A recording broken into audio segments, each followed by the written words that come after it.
Tonight on WTOP-10 Nightly News, student activist Tyler Johnson canceled a protest that was supposed to take place this Friday. And the 17th annual St. Baldrick's Day fundraiser is coming to Oswego. Plus, e-cigarette maker Juul has agreed to pay almost $500 million in settlements. WTOP-10 Nightly News starts now.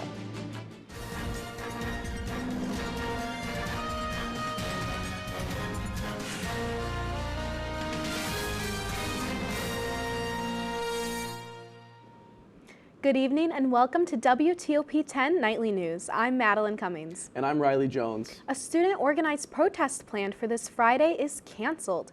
Student activist Tyler Johnson, who helped to organize the protest, announced the cancellation in an Instagram story post last night after WTOP-10 Nightly News went off air.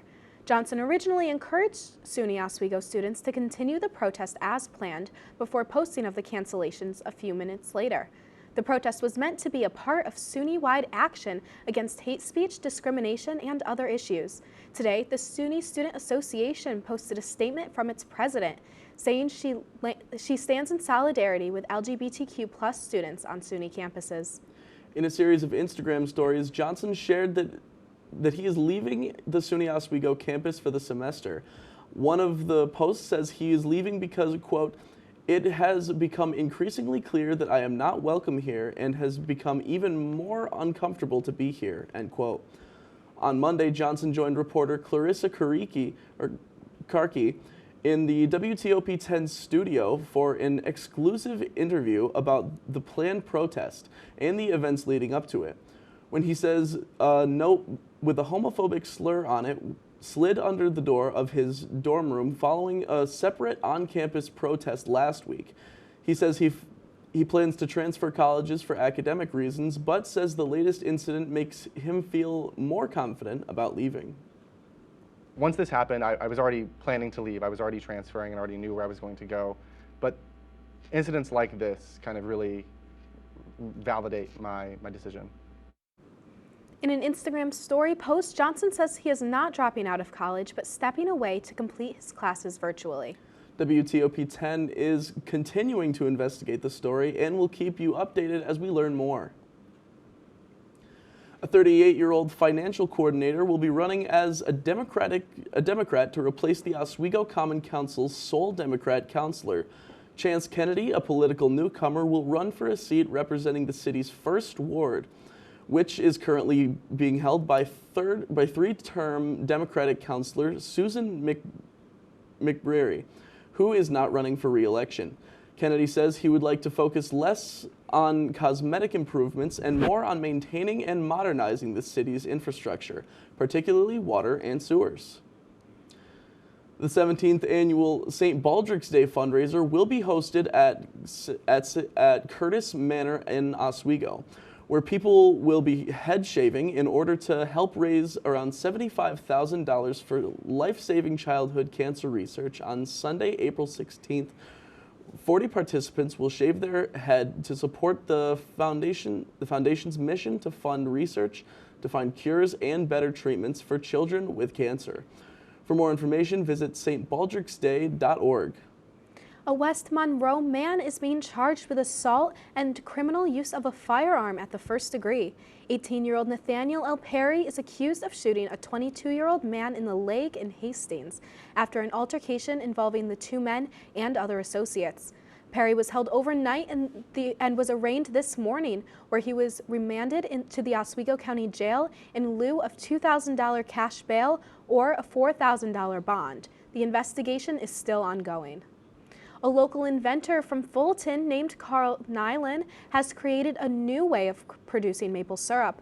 The reverse osmosis bucket, or RO for short, removes most of the water from the raw sap, which creates a more pure concentrate that can be boiled into syrup much easier. Nylon is currently assembling his products in his garage, and he has gotten to the point where he is considering putting an addition to the garage as well. The Rockwell Park Library is striking controversy after announcing plans to hold its first ever Drag Queen Story Hour. The event is supposed to take place this Saturday at 10:15 a.m. and is planning to host stories, songs, and arts and crafts, featuring Scarlett Sagamore, a drag queen from the Capital Region. The controversy comes after many opinionated comments started to surface on social media and made their way into one of the library's board meetings yesterday morning. A definite decision has yet to be made about the event. E-cigarette maker Juul Labs has agreed to pay almost $500 million to 6 states and Washington, D.C. The $462 million settlement will be made over 8 years. The settlement will also force retailers to keep Juul's products behind counters and verify the age of purchasers. Juul must also stop using people under 35 years old in its marketing materials. New York Attorney General Letitia James co-led the lawsuit. There is no doubt that Juul played a central role in the youth vaping epidemic. Today, Juul is paying for the widespread harm it caused and will undergo severe restrictions on its marketing and sales practices. James says vaping among high schoolers students in New York City went from 8% in 2014 to more than 23% in 2018. The lawsuit accused Juul of promoting its products to high school students. The company says the settlement brings its near total resolution of its legal challenges. Juul has settled more than 5,000 cases. The State University of New York college system has ended the emergency COVID-19 vaccine mandate. SUNY Chancellor John B. King announced that it is no longer required for students to be vaccinated in order to attend classes at all 64 campuses across the country. The decision came at the recommendation of SUNY's Public Health Expert Advisory Committee.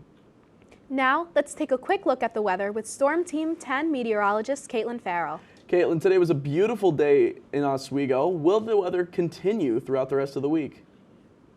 Yes, for the rest of the week, it has been an absolute beauty outside. Definitely something that we don't really necessarily see in spring. This is definitely something we see sometime in about late or even early summer. So, headlines, fires east and snow west. That is quite the turn of tables that have ever happened.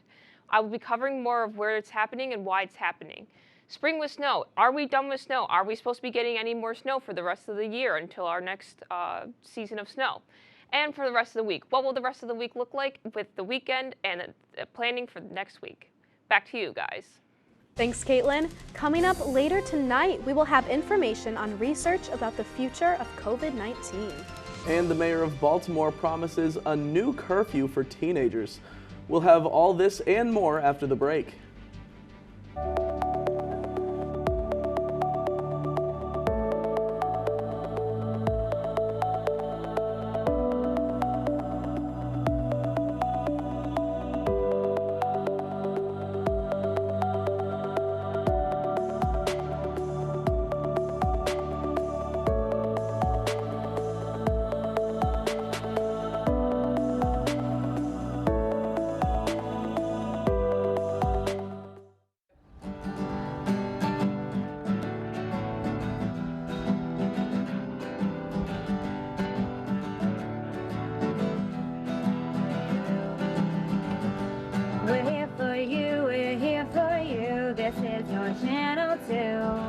With sports and news and what to do, we're here for you.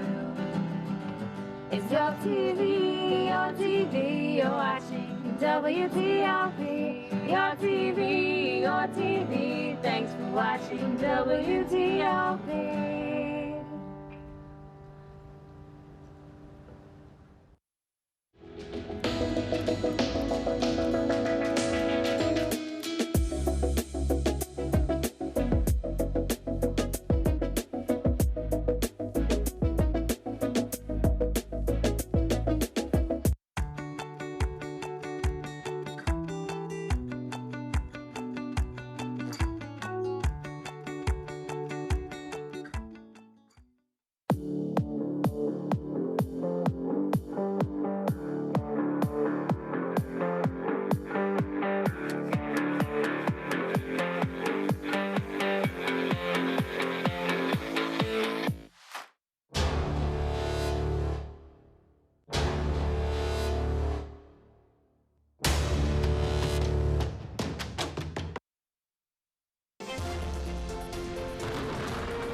Good evening, everyone. I'm your meteorologist, Kaitlin Farrell speaking.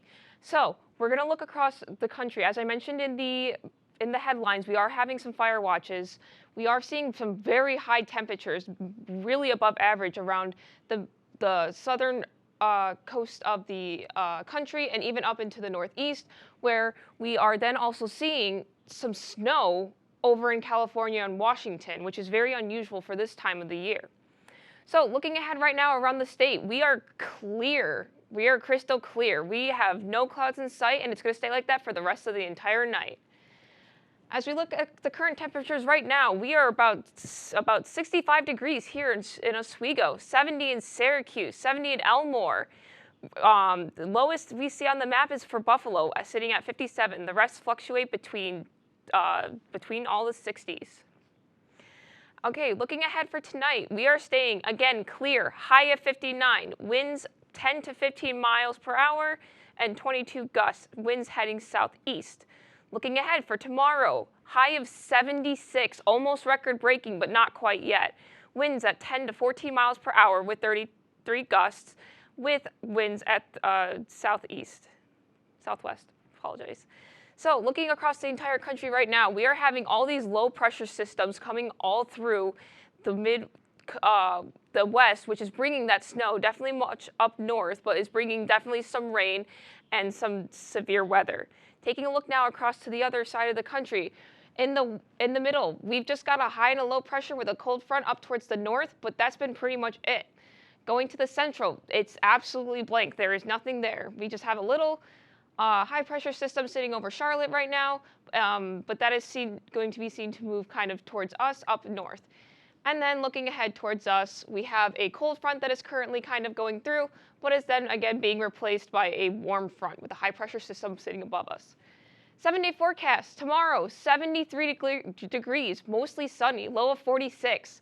Throughout the rest of the week, it's staying consistent, and then as soon as we get into next week, we're dipping back down in the 40s. We might actually have a chance for snow, so don't put away your winter clothes, but you can put your shovels away. That is it for my forecast. Back to you guys. Thanks, Kaitlin. Moving into some national news, the U.S. Department of Health and Human Services is looking to the future of COVID-19 as the country enters a new phase in the pandemic. A senior administration official says that the DHS is launching a $5 billion investment to help develop new types of vaccines and treatments. It's called Project Next Gen and is meant to get ahead of the rapidly evolving coronavirus. This comes as the White House ended the public health emergency for COVID yesterday. Arkansas is now the second state to require children to get their parents' permission if they want to use social media. Republican Arkansas Governor Sarah Huckabee Sanders signed a bill known as the Social Media Safety Act into law. The new law requires age verification and parental consent for users under the age of 18. It also requires social media companies to contract with third-party companies to perform age verification through driver's licenses, photo IDs, or other documents. The law takes effect in September. After 2 teens were injured during the weekend, the mayor of Baltimore is promising to enforce a curfew for teens under the age of 17. But as Kim Dacey reports, some say not only do curfews not work, they're unconstitutional. I don't believe that we're really thinking through the effect of this or the actual implementation of this, and it's just a knee-jerk reaction. That's what the public defender's office is saying about Mayor Brandon Scott's curfew on kids under the age of 17 after a shooting injured 2 teens at the Inner Harbor over the weekend during a large gathering. We've learned that curfews are just unconstitutional. They're racially biased, and they're strategies that, really drive unnecessary contacts between police and Black and brown children. District Public Defender for Baltimore City, Marguerite Leno, says several studies have shown that curfews don't reduce violence and can in fact cause it to go up, and could also undermine work to improve relationships between police and the community. We don't need our children, Black and brown children, to be over-policed. What we need is adequate schools, housing, healthcare, as I said, including mental health and trauma counseling. We don't need these acts that are going to just encourage police encounters without positive solutions. And some in the law enforcement community agree. Former Baltimore Police Commissioner Ed Norris wasn't available for an interview, but did tell 11 News in a text message, quote, "It's the dumbest, most trite, civil rights violating policy that hasn't worked since Italy in 1939. The Public Defender's Office would like to see the curfew rescinded and more proactive solutions put in place. We should have positive programming and opportunities to increase access for things that our youth need: jobs, mental health services, mentorship. We shouldn't increase policing. The curfew is an even earlier time for kids under 14. They have to be inside by 9 p.m. The mayor's office has not responded to the criticism of its plan to enforce the curfew. President Joe Biden is in Ireland today, where he spoke to college students to mark a 25-year anniversary of the Good Friday Agreement. Biden gave an optimistic speech about how the U.S. brokered accord remains in place a quarter of a century later. The Good Friday Agreement called for a power-sharing government between those who wanted to remain part of the United Kingdom and those who favored the United Ireland. Instead of speaking at the Parliament building, Biden spoke at a new university campus in downtown Belfast. His choice of venue was a symbolic one, as he remarked on the region's bloody past and did not gloss over the tensions that still remain.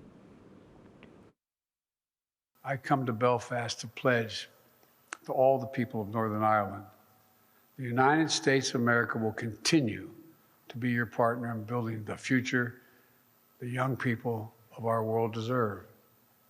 It matters to us, to Americans, and to me personally. It genuinely matters if you've traveled my country. Biden will be in the Republic of Ireland through Saturday. The Irish Catholic president will explore his family's roots in two of his ancestors' hometowns. Still ahead tonight, the former CEO of a fraudulent healthcare company will report to prison this month. And a new Starbucks drink is raising concerns with customers. These stories and more after the break.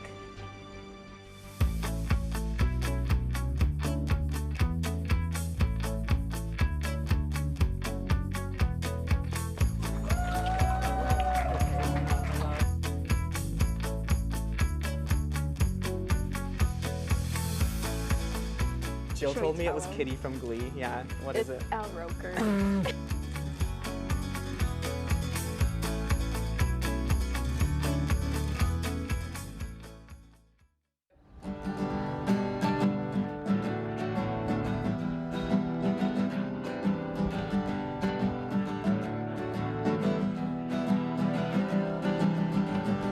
We're here for you, we're here for you. This is your channel 2. With sports and news and what to do, we're here for you. It's your TV, you're watching WTOP. Your TV, thanks for watching WTOP.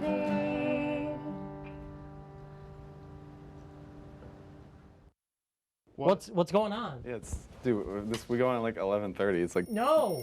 What do you mean no? It's 10:30. 10:30? Yeah, it's 10:30. What do you mean it's 10:30? Hey, don't touch that. That's my ladder. Hey, man. Whoa. You know this book was already discounted 10%? Wow. Wow. Get a close-up of that one. Matthew, Broadcast news. look at that. Can we go back inside? I want to sleep in the studio again.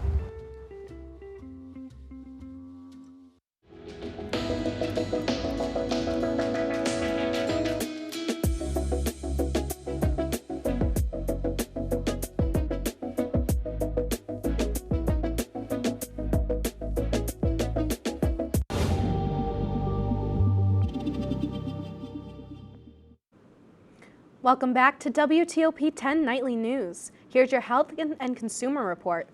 A California judge denied Elizabeth Holmes' request to remain free while she appeals her conviction.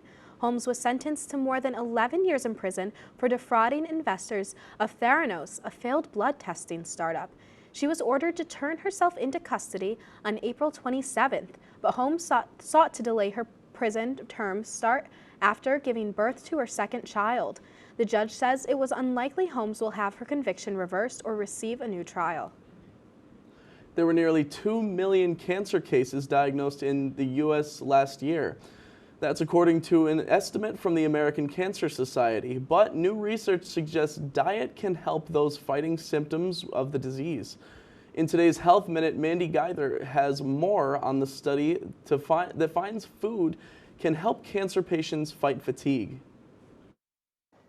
It's one of the most common complaints from those who fight cancer. Chronic fatigue can linger. Even a decade after they have gone through their cancer treatment. So it's a very significant problem. Registered dietitian and researcher Tanya Orchard with the Ohio State University Comprehensive Cancer Center says this fatigue can have a significant impact on quality of life. Those who have this problem have higher levels of inflammation when we look at their blood.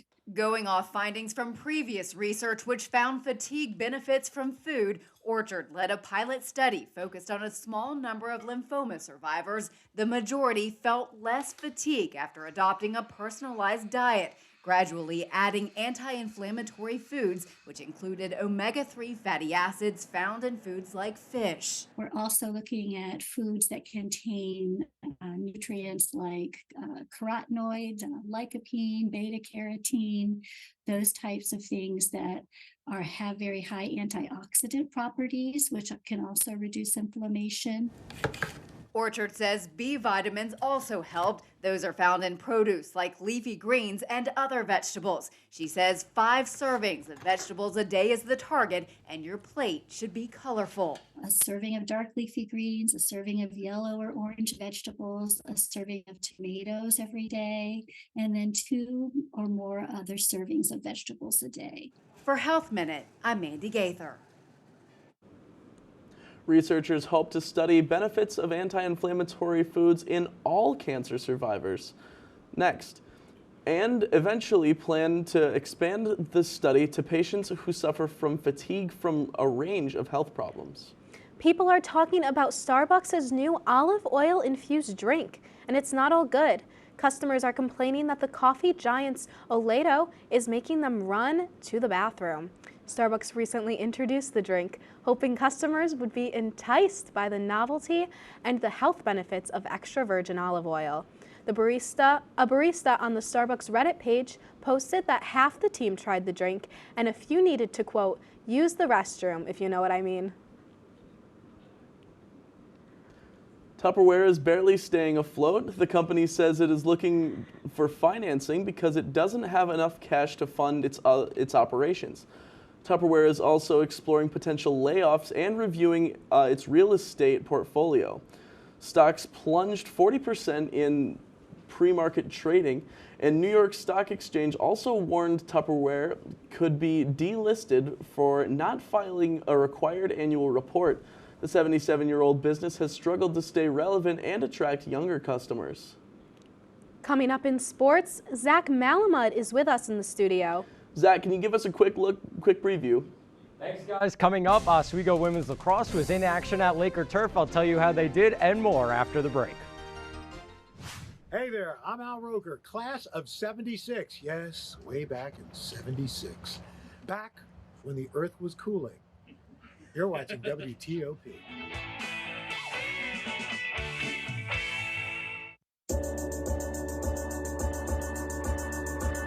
The Kinda Late Show with Chloe and Anna.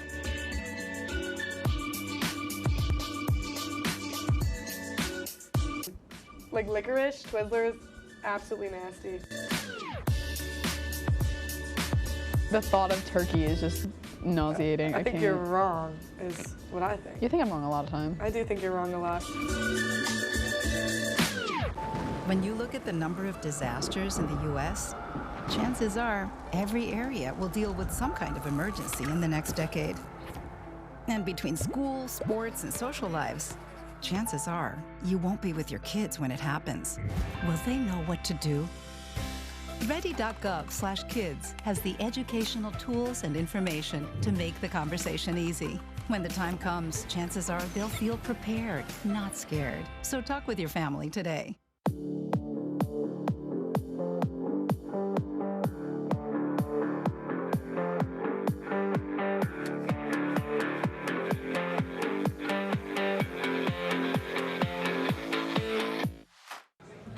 Put the keys down, Kevin. But I'm gonna drive home. There are several warning signs present that you shouldn't be driving. I guess I have really been looking for love in this dating app. Yep, I'm definitely gonna call a ride home.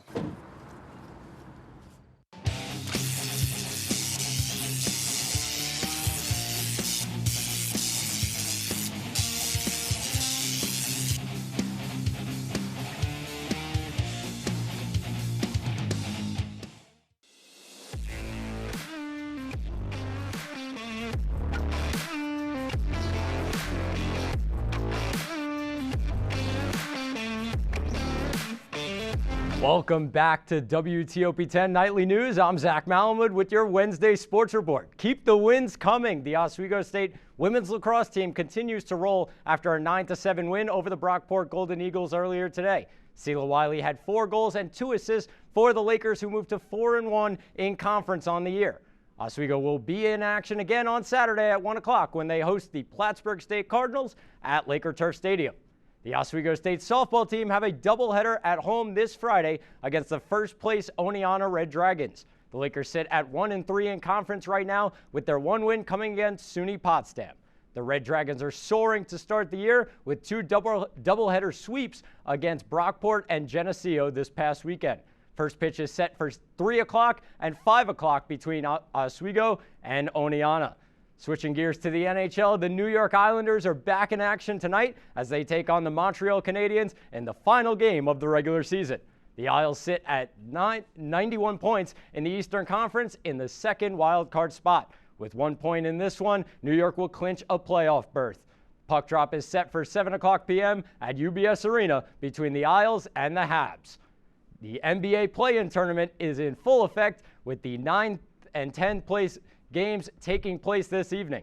In the East, the Chicago Bulls will take on the Toronto Raptors at 7 o'clock. The winner will go up against the 7th-seeded Miami Heat on Friday. In the West, the New Orleans Pelicans will host the Oklahoma City Thunder at 9:30. The winner will travel to Minnesota to take on the Timberwolves on Friday.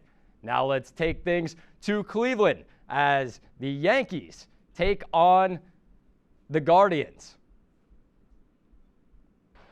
As in the top of the first, or in the bottom of the first, Josh Bell rips one into right field. Jose Ramirez comes in to score. It is 2-0 Guardians. In the 5th, 3-0 Cleveland. Kyle Higashioka sends one to deep center over the head of Miles Straw and off the wall. Cabrera heads home. Andres Jimenez throws the ball in. It actually hits off the umpire, Larry Vanover. A very scary play. Vanover would not return. It was charged as an error for Jimenez. Yankees cut the deficit to 1 as Vanover getting over that one. Now top 7. Franchi Cordero clobbers one to right center. A solo shot. And New York has come back to tie it at 3. 4th homer of the season for Cordero. We go to the 9th, still tied at 3. Runner at second, 2 outs. Oswaldo Cabrera drills one into right field off the top of the wall. Gleyber Torres comes in to score. It is 4-3 Yankees. Bottom of the 9th now. Clay Holmes, he's stuck with the bases loaded, 2 outs, and he strikes out Ahmed Rosario swinging. The Yankees get their 4th series win of the year. Thank you, Zach. Before we say goodnight, we wanted to introduce you to the world's shortest living dog. Meet Pearl. She's a 2-year-old Chihuahua and is shorter than a popsicle stick and is about as long as a dollar bill. Born in Orlando, Florida, this pocket-sized pup is the new official holder of the Guinness World Record for the strongest dog alive. However, Pearl's owner says she's a bit of a diva. She enjoys high-quality food like chicken and salmon and loves dressing up nice. That's all for WTOP-10 Nightly News. Be sure to stay tuned for Drive Through Fiesta. Thank you for watching. Have a great night.